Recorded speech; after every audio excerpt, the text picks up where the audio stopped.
Bonjour, c'est CryptoFab. Alors aujourd'hui, j'aimerais vous parler un petit peu de l'écosystème Phantom. Donc Phantom, c'est une blockchain layer 1 qui a été assez décriée parce qu'elle est assez peu décentralisée. En fait, vous pouvez vérifier sur la mesure du coefficient de Nakamoto, en fait, le niveau de décentralisation des différentes blockchains. Alors Phantom n'y est pas, mais si vous regardez rapidement le nombre de validateurs, il y en a 58 actuellement, et la part que possèdent les premiers validateurs, vous verrez que le coefficient de Nakamoto, c'est-à-dire le nombre de validateurs qu'il faut pour corrompre la blockchain est de l'ordre de 3 ou 4. Alors c'est pas génial, c'est pas top, mais c'est à peu près la même chose que d'autres blockchains très utilisées, comme Polygon par exemple, dont le coefficient de Nakamoto n'est que de 4, ou enfin Multiverix par exemple, voilà. Alors Ethereum là c'est marqué 1, alors c'est abusé parce que c'est pas 1, mais c'est très difficile à mesurer sur Ethereum, parce qu'il y a énormément de staking, visibility staking, etc. Donc c'est assez peu comparable, mais c'est plus décentralisé que ça pour être clair. Il y a de nouvelles blockchains comme Aptos qui ont un coefficient Nakamoto meilleur de 21. C'est pas génial non plus, mais c'est meilleur. Il faudrait voir après si c'est vraiment décentralisé, c'est-à-dire si c'est vraiment des ordinateurs qui se retrouvent à différents endroits, ou si en réalité tout n'est pas dans quelques data centers. Avalanche, par exemple, se prévaut d'un coefficient de Nakamoto de 23, qui est à peu près comme celui de Solana. Bon bref, on voit qu'il y a différents niveaux de décentralisation. Phantom n'est pas du tout la blockchain la plus décentralisée. Par contre, on voit que ces derniers temps, en fait, elle est en croissance. Alors, à la fois au niveau de l'activité, de la TVL, la Total Value Locked, mais aussi au niveau du coin, un fantôme, qui est au-dessus ou autour de 1 dollar actuellement. Donc, il est bien monté en quelques mois. Et ça, c'est notamment dû, alors c'est dû à deux choses principalement. C'est dû au bull run, à l'effet bull run. Tout monte un petit peu en ce moment. Et ce token-là n'était pas monté pendant un moment, donc il fallait bien qu'il décolle, et il a fini par décoller. Et c'est dû aussi au fait qu'il y a vraiment le développement d'une nouvelle activité sur Phantom. En fait, c'était déclinant à un moment donné. Il y avait eu le scandale de Multichain, le hack de Multichain qui avait un peu tout cassé sur Phantom.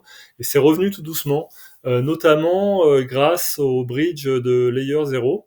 Donc Stargate en fait, hein, qui appartient à Layer 0, qui permet en fait de bridger d'autres chaînes vers Phantom, ce qui facilite les choses. Donc une chose simple à faire, par exemple, c'est de bridger des USDC d'une chaîne comme Polygon ou d'autres chaînes vers Phantom, hein, ce qui permet d'utiliser ces USDC sur Phantom. Alors évidemment, pour faire ça, il faut déjà avoir un petit peu de Phantom, du coin FTM, un Phantom, sur la blockchain Phantom, mais ça, vous pouvez le faire par exemple en utilisant Binance. Hein, vous utilisez ce que vous avez sur Binance en autre jeton, et vous l'échangez contre du Phantom, et ça vous permet en fait d'avoir un petit peu de carburant pour commencer à utiliser la blockchain Phantom.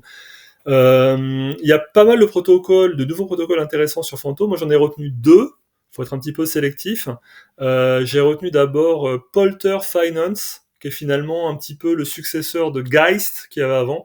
Je crois qu'il y a un jeu de mots là. Avant c'était Geist, maintenant Polter, donc vous reconnaissez le concept du poltergeist.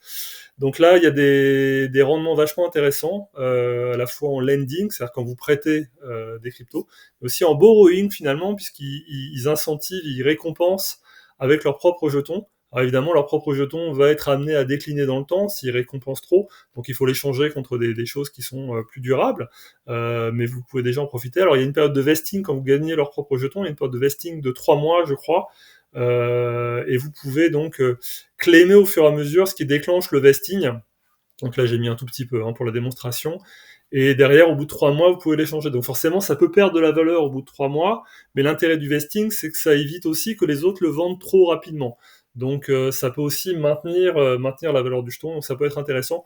En tout cas, les APR, donc le rendement actuel, annuel, hein, est assez intéressant. Donc moi, ce que je fais par exemple, c'est que j'ai transféré via Layer 0, en fait, hein, LZ, ça veut dire Layer 0, donc via Stargate de l'USDC en provenance de Polygon, et donc je le prête sur Polter, ce qui me permet d'emprunter du FTM.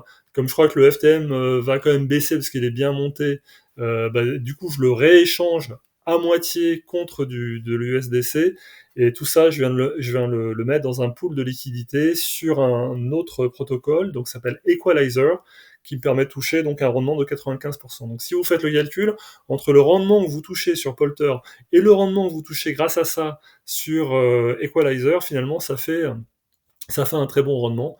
Voilà, et en plus si jetons FTM baisse, bah, finalement ça augmentera le nombre de jetons FTM que j'ai dans cette pool de liquidité, et donc à la fin je m'y retrouve quand même. Donc c'est ça l'idée, c'est ça l'intérêt. Après, si vous pariez sur une augmentation constante en fait du jeton FTM, vous pouvez aussi échanger vos USDC à moitié contre le FTM sans passer par la case Polter Finance, et mettre tout ça sur le pool de liquidité Equalizer.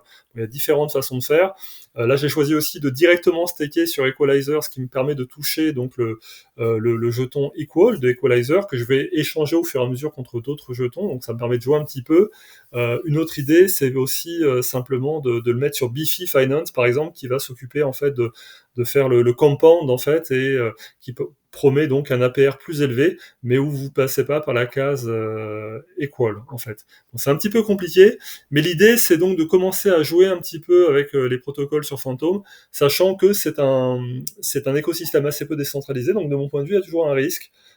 Comme ce qui s'est passé l'année dernière avec Multichain. Mais si vous voulez toucher des APR élevés, c'est peut-être un risque à prendre. Voilà, je vous remercie et à bientôt. C'était CryptoFab.